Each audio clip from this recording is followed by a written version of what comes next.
નમસ્કાર. દિવસભરના તાજા સમાચારોમાં તમારું સ્વાગત છે. તમારી સાથે હું છું પિનલગીરી ગોસ્વામી. સમાચારો વિસ્તારથી જાણીએ એ પહેલા મહત્વના સમાચારો ઉપર એક નજર. નમસ્કાર મિત્રો, દેશ અને દુનિયાના સુપરફાસ્ટ સમાચારમાં તમારું સ્વાગત છે. સૌથી મોટા સમાચાર સામે આવી રહ્યા છે વરસાદના. ગુજરાતમાં ભારે વરસાદની ચેતવણી. રાજ્યમાં એક સાથે 3 વરસાદની સિસ્ટમ સક્રિય થતા આગામી સપ્તાહમાં સાર્વત્રિક વરસાદની આગાહી વ્યક્ત કરવામાં આવી છે. દક્ષિણ ગુજરાતમાં મિત્રો મેઘમહેર જોવા મળી છે.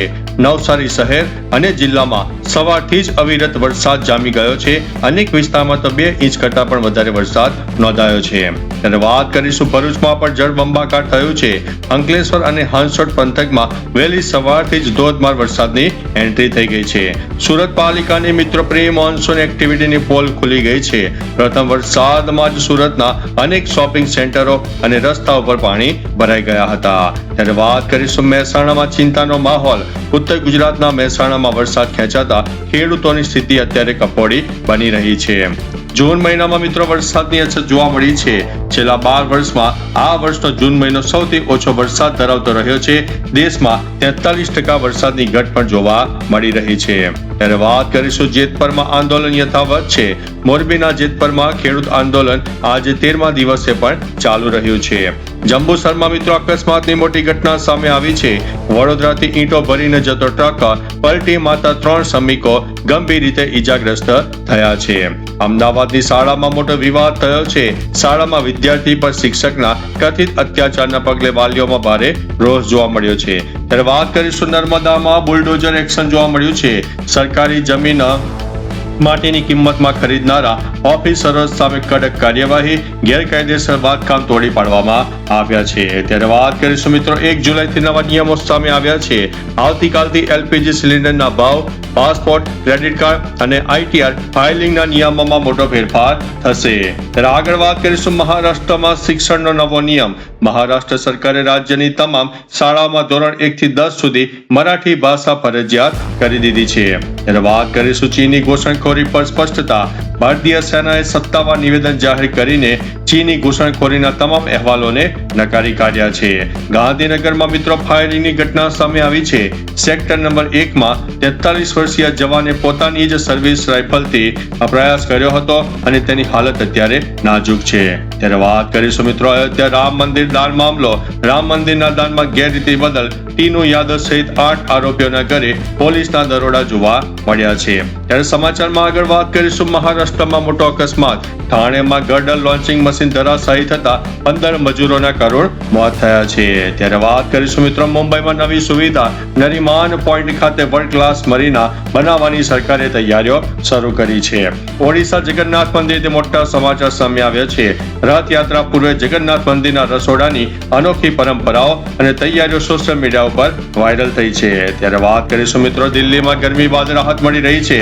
ઉત્તર ભારતમાં મોડા આવેલા ચોમાસાને કારણે દિલ્હી એનસીઆરમાં તાપમાનમાં ઘટાડો નોંધાયો છે. ત્યારે વાત કરીશું મિત્રો અમદાવાદમાં ભારે જળબંબાકારની પરિસ્થિતિ. અચાનક તૂટી પડેલા વરસાદથી નીચાણવાળા વિસ્તારોમાં વાહનો ફસાઈ જવા પામ્યા છે. ત્યારે વાત કરીશું નેપાળ અને ચીન સંબંધોની. નેપાળનો ચીન તરફ ઝુકાવ વધ્યો છે, પરંતુ આર્થિક નિષ્ણાતોના મતે ભારત વિના નેપાળનું અર્થતંત્ર અશક્ય છે. ત્યારે આગળ વાત કરીશું સિનિયર સિટીઝન માટે મોટા રાહતના સમાચાર. યુએસમાં હવે અમુક શરતો સાથે વરિષ્ઠ નાગરિકો ટેસ્ટ આપ્યા વિના અમેરિકન સિટીઝન બની શકશે. ત્યારે વાત કરીશું મિત્રો ફ્લોરિડામાં ગુજરાતીઓની ધરપકડ. ગેરકાયદેસર રીતે લિકર સ્ટોર ચલાવવા બદલ ફ્લોરિડામાં ગુજરાતી મહિલા અને પુરુષની અટકાયત કરવામાં આવી છે. ત્યારે આગળ વાત કરીશું અમેરિકાથી ડિપોર્ટ. લગ્ન કરવા માટે અમેરિકા પહોંચેલી ગુજરાતી યુવતીને નિયમોના ઉલ્લંઘન બદલ 3 જ મહિનામાં ડિપોર્ટ કરી દેવામાં આવી છે. ત્યારે વાત કરીશું એફબીઆઈનું અંડરકવર ઓપરેશન. અમેરિકામાં ગેરકાયદેસર પ્રવૃત્તિઓમાં સામેલ 26 વર્ષીય ગુજરાતી યુવકની એફબીઆઈ દ્વારા ધરપકડ કરવામાં આવી છે. ત્યારે વાત કરીશું 94 વર્ષની ઉંમરે દેશપ્રેમ. આંધ્રપ્રદેશના એક અલ્ઝાઇમર પીડિત મહિલાએ 94 વર્ષની ઉંમરે અમેરિકાની સિટીઝનશીપ છોડીને ભારત પરત ફર્યા છે. ત્યારે વાત કરીશું બ્રિટનમાં રાજકીય ગરમાવો. બ્રિટનમાં વારંવાર વડાપ્રધાન બદલાવાને લઈને વૈશ્વિક મીડિયામાં અત્યારે ચર્ચાઓ તેજ બની છે. આગળ વધીશું અને વાત કરીશું અમેરિકાથી પરત આવેલું કપલ. ફેન્સી સપનાઓ સાથે અમેરિકા ગયેલું સિનિયર સિટીઝન ગુજરાતી કપલ મોંઘવારીના કારણે એક જ મહિનામાં ભારત પાછું આવ્યું છે. ત્યારે વાત કરીશું અભિષેક શર્માને મોટો ઝટકો. આયર્લેન્ડ સામે 20 બોલમાં 50 રન ફટકાર્યા બાદ સ્કોરબોર્ડની પુનઃ તપાસમાં 1 રન લીગ બાય નીકળતા અડધી સદી રેકોર્ડમાંથી હટાવી દેવામાં આવી છે. ત્યારે વાત કરીશું ઇન્ડિયા વર્સિસ IRE બીજી મેચ. ભારત અને આયર્લેન્ડ વચ્ચેની બીજી મેચ પર વરસાદનું સંકટ જોવા મળ્યું. મેચ રદ થવાનો ભય પણ જોવા મળી રહ્યો છે. આગળ વધીશું અને વાત કરીશું બેન સ્ટોક્સની નિવૃત્તિ. આધુનિક ક્રિકેટના સૌથી પ્રભાવશાળી ઓલરાઉન્ડર બેન સ્ટોકે આંતરરાષ્ટ્રીય ક્રિકેટમાંથી નિવૃત્તિ જાહેરાત કરી છે. ત્યારે વાત કરીશું વૈભવ સૂર્યવંશીનો મોટો દાવો. યુવા ક્રિકેટર વૈભવ સૂર્યવંશી આગામી મેચમાં 13 સિક્સર ફટકારવાનો આત્મવિશ્વાસ વ્યક્ત કર્યો છે. ત્યારે વાત કરીશું હરમનપ્રીત કૌર નારાજ થયા છે. ભારતીય મહિલા ટીમની હાર બાદ કેપ્ટન હરમનપ્રીતે ટીમની વારંવાર થતી ભૂલો ઉપર ચિંતા વ્યક્ત કરી છે. ત્યારે વાત થશે જોન અબ્રાહમની ક્રિકેટમાં એન્ટ્રી. બોલિવૂડ એક્ટર જોન અબ્રાહમે એક પ્રખ્યાત ડોમેસ્ટિક ક્રિકેટ લીગની ટીમ હવે ખરીદી છે. ત્યારે વાત થશે પેટ્રોલ ડીઝલના ભાવ. આજના પેટ્રોલ અને ડીઝલના ભાવ નવા ભાવો જાહેર થયા છે. મોટા ભાગના શહેરોમાં કિંમતો સ્થિર રહી છે. ત્યારે વાત કરીશું ઇલેક્ટ્રિક વ્હીકલ માર્કેટની. આગામી 12 મહિનામાં દેશના EV સેક્ટરમાં 3 નવી ઇલેક્ટ્રિક SUV લોન્ચ થવા સાથે મોટો ગ્રોથ પણ જોવા મળશે. ત્યારે વાત થશે ઓનલાઈન શોપિંગ ફ્રોડ. મુંબઈમાં ઇન્સ્ટાગ્રામ પરથી માત્ર 600 રૂપિયામાં મંગાવેલી હેન્ડબેગ મહિલાને 96,990 રૂપિયામાં પડી છે. સાયબર ફ્રોડનો મોટો કેસ સામે આવ્યો છે.